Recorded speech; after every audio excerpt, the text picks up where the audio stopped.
歡迎收睇 YSOTV。今日帶大家去邊呢？就係去甲洞啦。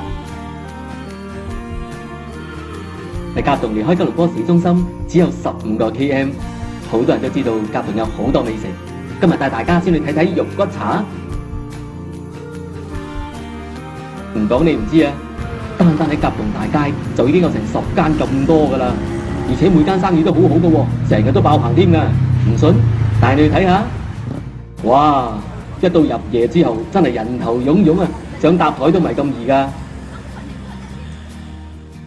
同一條大街，亦都有2間超級市場同埋8間銀行咁多噶喎，住喺度真係好方便噶，因為一瞓醒只要行落街，想食乜都有啊嘛。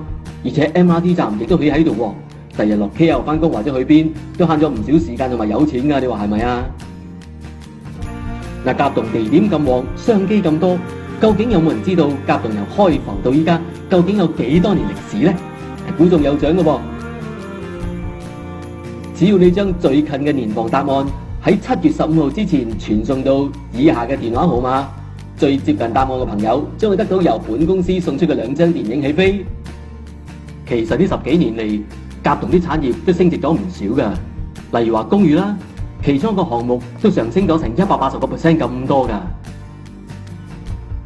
相信喺 MRT 站建好之後，對咗緊嘅房屋嘅需求同埋價格會有一定嘅影響嘅。好啦，講完美食，又係時候帶大家去睇睇靚盤咯。位於甲洞，臨湖而建，藏盡湖區景致，讓你感受天湖合一嘅美景。附近仲有大自然嘅森林保留地，以及超大嘅休閒公園，讓你同家人隨時隨地都可以享受天倫之樂。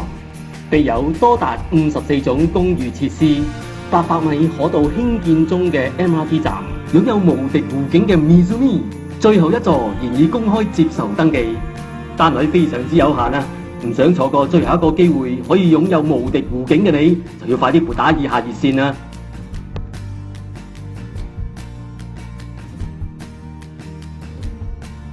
！YSOTV 係由日成中介為你榮譽呈現。